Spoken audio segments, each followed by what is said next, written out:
Good morning, everyone. This is Cheryl Ann with part 3 of my journal journey series.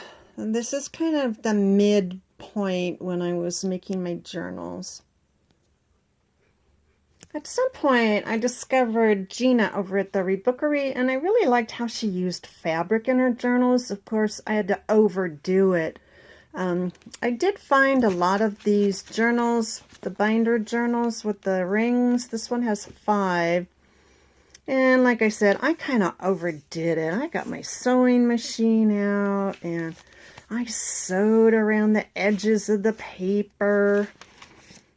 I'd be sewing at midnight and my husband would come in and go, "What are you doing?" But I had a lot of fun, and it was something new and exciting for me. You can see here. I have a really old sewing machine. You know, I made fabric tabs.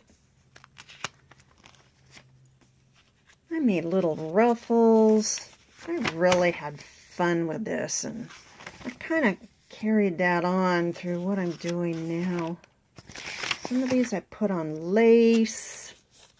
When I could find lace. I didn't have any lace. You know, I didn't have a lot of materials when I first started. The nice thing about these binders is that you can add papers. You can take papers out. You can fold papers. You know, they're really nice. And I have about 13 of them now. Any chance I had, I saw when I bought it. They're really hard to find here in the desert. Some of these I had to order on Amazon. But I really like them. I want to do some more of these. Then I thought, I really like fabric, and I ran out and bought a bunch of fabric. Gina says, no, you don't buy it. You just get scraps. But I don't really have an outlet for that, or I didn't at the time. We went over to Arizona over the summer, and I found some really nice fabric over there, so I bought it, but fabric's kind of hard to find here in the desert. So like I said, I got a little carried away. I made 2 journals like this, and they were just full of fabric. And I showed them to my husband. He goes, "I kind of like those fabric tabs. That's kind of nice." So, of course, then I had to overdo that. I don't want to show you every page here, but you kind of get the idea. There's a lot of fabric tabs on this one. And then I saved, this is an altered book. I did not take out the pages, so in the back you can see here and here I covered everything with fabric. I'm surprised the house didn't get fabric all over the place. But you know, I had fun, and that's what making journals is about. It's about having fun and enjoying what you're doing. And again, these are altered books that I kept the pages in. And I made some little pockets. And again, I had fabric all over here. I found some interesting papers. You know, like I've told you before, we're pretty close to Michael's. So I can run over there if I need to and get some paper. If they have one of their sales when everything is $5.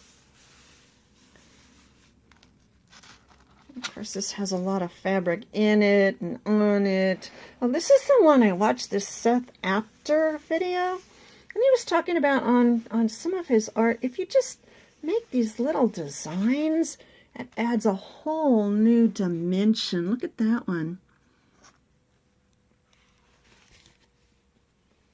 Here on the lemon, I just took brown and kind of went around the edges, you know, and it really did make the page kind of pop out. I really appreciated that. That was something I learned. So again, here I just put some little X's.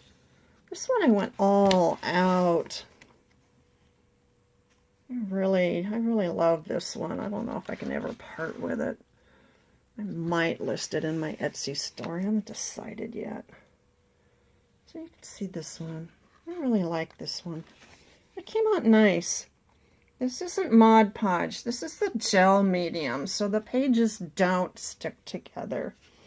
I made this one October 17th, number 25, so we're almost up to number 30 here. I could put all kinds of papers on it. Really had fun with that, and I did the cover. So that's that one. Then I did the 2 fall altered book journals. This one has a lot of print on the front, a lot of fabric on the back. I really had fun with that. And this one I just added a little bit of music. Music on the front, music on the back.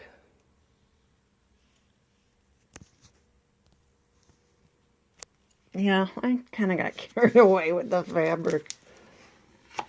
It has nice papers.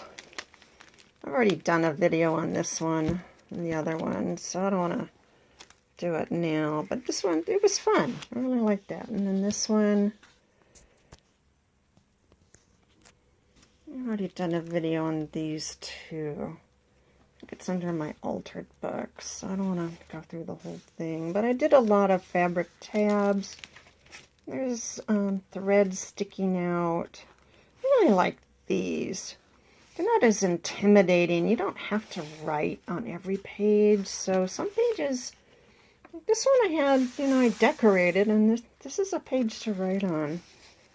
And this one, it's a little journal spot, but this one, unless you put something on top. I kind of like the idea of now not being so intimidating. You don't have to write on every page.